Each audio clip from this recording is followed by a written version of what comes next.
인천 미추홀구 등지에 수백억 원대 전세 사기를 일으켰던 일명 건축왕이 있습니다. 그때 당시 2년 전이었는데 한 청년이 숨진 사건이 있었는데 그 사건을 좀 짚어보겠습니다. 말씀하신 것처럼 2년 전이었었죠. 인천 미추홀구 전세 사기 사건으로 수백억대, 수백 명의 전세 사기 피해자가 발생을 했는데요.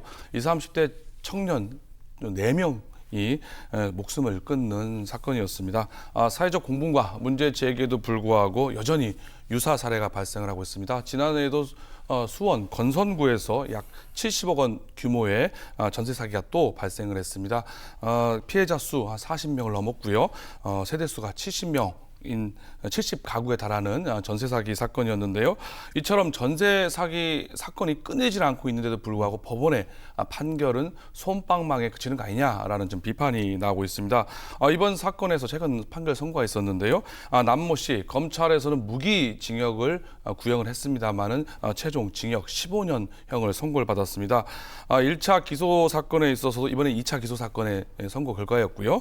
1차 기소 사건 역시 사기죄로 징역 7년을 선고받았습니다. 이게 대법원에서 최종 확정된 건데요. 당시에 2심에서 15년형이 감형돼서 7년형을 선고받았는데 사기죄 법정형이 15년형입니다. 거기에 절반가량인 감형을 받아서 7년형을 지난번에 받았던 건데요. 그런 기조가 이번 2차 사건 공판에서도 똑같이 이어졌다고 볼 수가 있습니다. 보증금을 반환하기 어려울 정도로 재정 상태가 안 좋았다는 걸 안 이후에 보증금을 받았거나 보증금을 증액한 경우에만 유죄로 판단한 겁니다. 그 전의 단계는 이제 유죄로 인정하지 않게 된 건데요. 그만큼 전세 사기 기준과 범위가 크게 줄어들었다고 볼 수가 있습니다. 그 여파로 이제 남 씨의 딸을 비롯한 공범들이죠. 절반가량이 무죄 또는 집행 유예로 풀려나게 된 겁니다. 또 이번에 처음으로 사회적 주목받은 게 범죄단체 조직죄를 적용을 해서 이게 적용될 경우는 엄청난 중형에 처하게 되는데요. 이 역시 범죄단체 조직까지는 아니다라고 법원에서 판시를 하면서 전세 사기 피해자들 이 같은 법원의 판결을 이해할 수 없다라면서 이제 분통을 터뜨리고 있습니다. 네. 법원의 판결이 이제 국민의 눈높이에 맞지 않다는 지적은 계속해서 나오고 있는데 그러면 이제 2년이 지났고 많은 분이 이제 세상을 등지셨는데 좀 제도적으로라도 달라진 게 있습니까? 전세 사기 피해자들 구제하기 위해서 전세 사기 특별법이 제정이 됐고요. 유사사를 막기 위한 여러 가지 제도 변화가 생긴 거는 맞습니다. 이런 전세 사기에 발생하는 이유, 집주인 그리고 세입자 간의 이제 정보가 불균형 때문에 발생하는 문제라고 할 수 있는데요.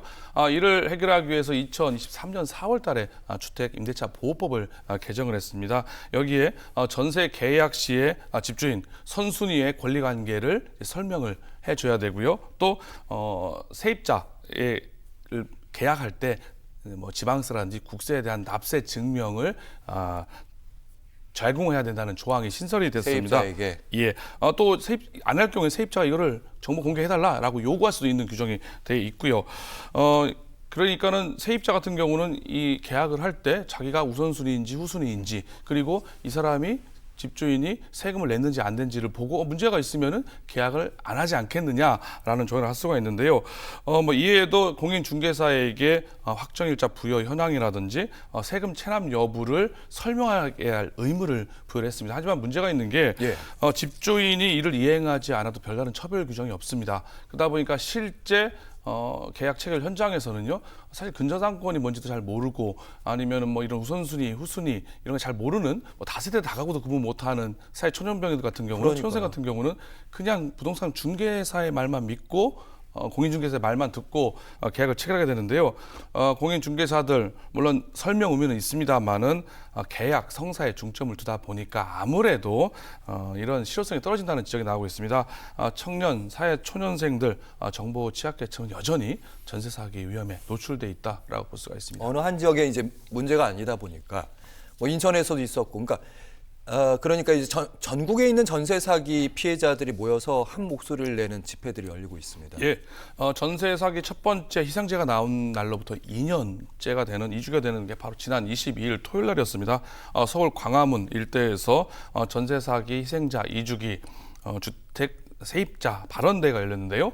이날 전세 사기 피해자, 세입자 약 한 100여 명가량이 참석을 했습니다. 이들은 전세 사기는 사회적 재난이다. 이거는 세입자의 잘못이 아니라 한국 임대차 제도의 구조적 결함으로 발생한 문제이기 때문에 정부가 책임을 져야 한다라고 주장을 했습니다. 지금까지 앞서 미추홀구는 20, 30대 청년이 4명이었지만 전세기 관련된 사망자가 8명에 이르는 상황에서 이건 경제적 살인과 다름없다. 전세 사기 피해를 막아야 된다라고, 특히 이게 또 앞서 말씀드린 것처럼 청년, 사회 초년생들이기 때문에 국가가 나서서 책임지고 문제를 해결해야 된다 얘기를 하고 있는데요. 하지만 정부 소극적이고 피해자를 외면하고 있는 거 아니냐. 게다가 앞서 말씀드렸던 것처럼 사법부의 판단 역시 가해자의 편을 들어준 거 아니냐라고 강한 분노감을 표현했던 집회였습니다. 이날 광화문 발언대에 참석한 전세 사기 피해자들 5월달 한시법이기 때문에 5월달로 예정된 전세 사기 특별법 이거를 연장을 하고요. 예. 보상을 더욱더 확대할 수 있도록 개정해달라고 요구를 했습니다. 예, 사회적 재난이라고 표현하신 부분이 머리에 계속해서 남게 되는데 재판 얘기를 다시 한번 해보면 그럼 이제 양형 기준을 좀 올려야 되는 거 아니냐? 예. 예, 이런 지적들. 대법원에서도 이런 문제점을 좀 인식을 해가지고요. 대법원 양형위원회에서 최근 전체 회의를 열고 사기범죄 양형 기준을 좀 수정해야 되겠다라고 밝혔습니다. 최근 양형이 전세 사기뿐만 아니라 보이스피싱이라든지 조직적인 사기 범죄가 기승을 부리고 있는데요. 이럴 경우에 특별 조정을 통해서 최대 무기징역까지 선택할 수 있도록 권고를 했습니다. 앞서 예. 말씀드렸던 것처럼 사기죄 최대 법정형은 15년입니다. 예. 그런데 특별 조정을 통해서 무기징역까지 할 수 있다라고 양형 기준을 마련해서 권고를 한 건데요. 요건이 좀 있습니다. 사기죄 중에서 재산범죄 이득액이 300억 원 이상이어야 되고요. 미추홀구에 있는 건축학 사건은 500억이 넘었던 사건이기 때문에 해당이 된다고 볼 수가 있고요. 또 조직적인 사기 범죄여야 합니다. 앞서 미추홀구에 있는 건축학 사건은 딱 요 요건에 부합되는 경우라고 할 수가 있는데요.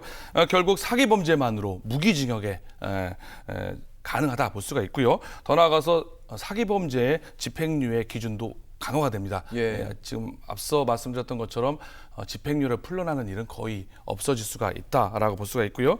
이처럼 전세 사기 피해가 끊이지 않고 있는 상황에서 처벌을 강화하는 방식이죠. 대법원 양형위원회가 과연 이런 양형 기준을 상향을 했는데요. 과연 전세 사기를 막을 수 있을지 좀 지켜봐야 될 것 같습니다. 예, 방금 건축학 문제 2년 전에 발생했던 지금은 항시 지금 보니까 2심까지 진행되고 있다고 하는데 대법원의 양형 기준이 여기에도 적용될지 지켜보도록 하겠고요.